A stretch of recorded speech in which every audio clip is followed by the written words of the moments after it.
Hi Dramione fam, and welcome to part one of my Dramione Superlatives of 2024.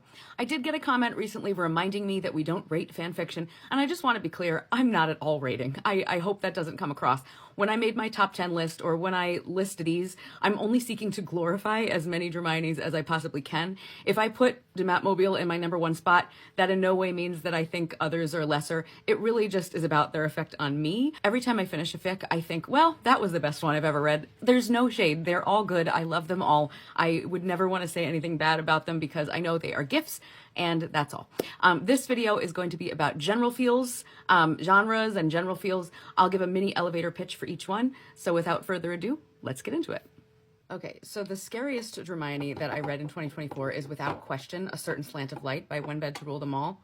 Did you love The Haunting of Hill House? Do you think that the only thing that could make that better is if it contained Draco and Hermione? Here it is. For funniest, I can't give it to just one, as so many legit made me laugh out loud. I've talked multiple times about Bad Omens by One Bed to Rule Them All. Based on Good Omens, Draco and Hermione have to work together against the clock, and often against each other, to try and stop the apocalypse. This also has a delightful Panville and two amazing original children characters. It's really good. Hot for Teacher by Mother of Bulls made me cackle. It's a sweet, funny, fluffy fic where teenage Scorpius has a massive crush on his Defense Against the Dark Arts professor Hermione Granger, and he actually propositions her in just the funniest way possible.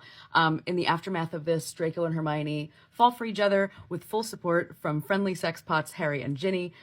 Come for all of that, but stay for Albus Potter, as he in this fic is just everything. This is a shorter one. It's really good.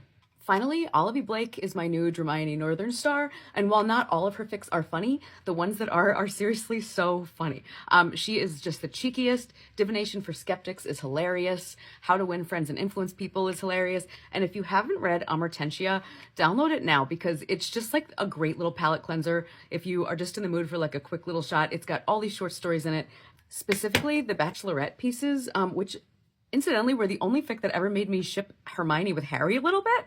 And also the Drunk History Hogwarts edition. I howled. They are so hilarious.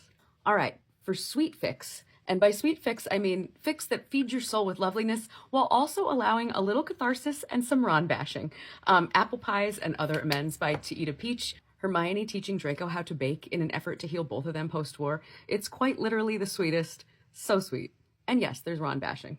But if you liked the Ron bashing in that, but you want an entire showdown between Hermione, Ron, Harry, and Ginny, but also want to be swept up in just the sweetest love story, there's only one answer, and you probably know it. It's Amor Vincent Omnia. Do you like to be gutted? Do you like to cry? Then you've probably already read all three of the fics on this list. But my most gutting fics would be Manacled by Senlin Yu, obviously. This one is a trigger warning spectacular, but if you can get past the non-con, the violence, the deaths of multiple beloved characters, it's a fic you will never ever forget. Secrets and Masks by Emerald Slytherin, obviously, again. I read this after a string of light, fluffy fics, specifically after Amor Vincent Omnia, and I don't think I was emotionally ready for what this fic threw down, but again, I will never ever forget it as long as I draw breath. And finally, maybe not quite as gutting, but I did still cry multiple times, would be The Fallout by Every Thursday. Obviously, any wartime fic is going to be hard, but this one, when it hits, it hits. As an honorable mention, I didn't think Isolation was particularly gutting to the same level, but there is one thing that happens, if you know, that made me absolutely weep. It was devastating. Ugh. Also, again, not quite as gutting, but I did cry a lot in the last third of Timeless by Alexandra Emerson. Do you prefer fluff, or are you just in need of a Dramione rom-com? You know it's never just pure fluff, since there's always an angsty emotional journey, but here are some of my favorite rom-coms. 10 out of 10 by Morrigan Mercy is a marriage law fic that has one of my favorite tropes, which is Draco living in the Muggle world and being fascinated by Muggle devices and Muggle culture. This one is forced proximity at its finest. Teach Me How to Forget by Scully Murphy. So Hermione, fresh off her breakup with Ron, decides to get a dueling certificate for a promotion she's chasing, and she finds Draco as her teacher.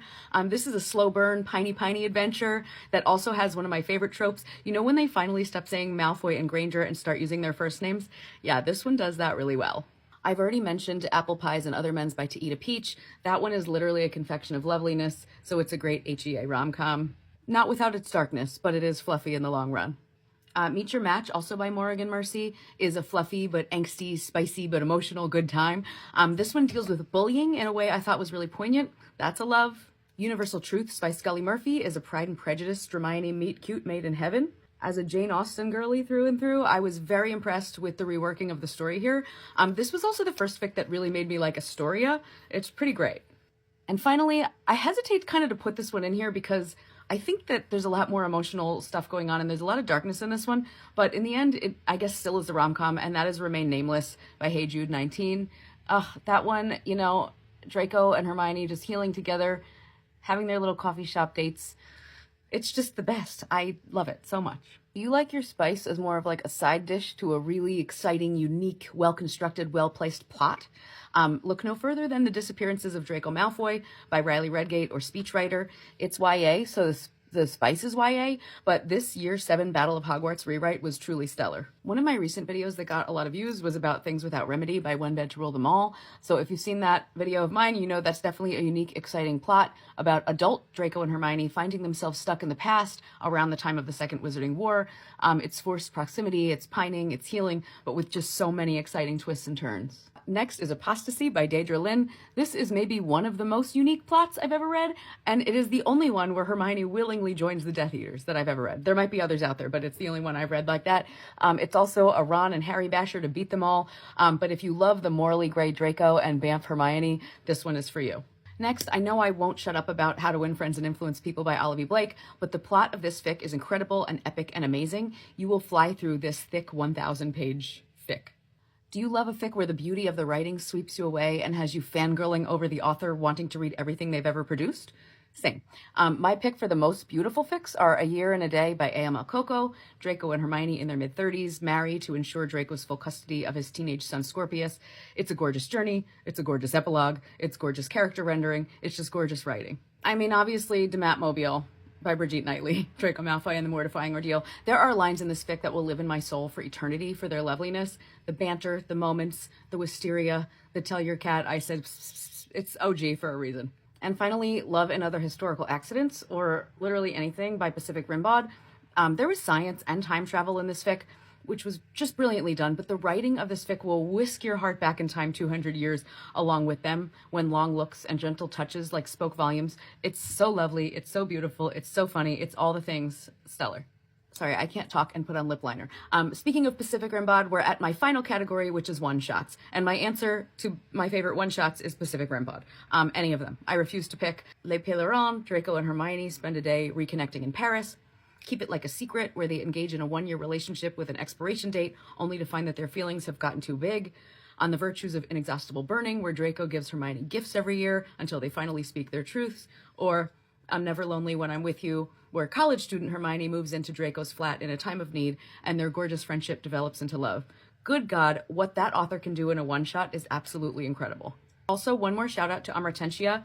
Olivia Blake does a series of Disney stories retold as Hermione's pairing different characters together, and the one she does of Draco and Hermione in Mulan, really, like, I was shocked at how much I enjoyed that. That was really, really good.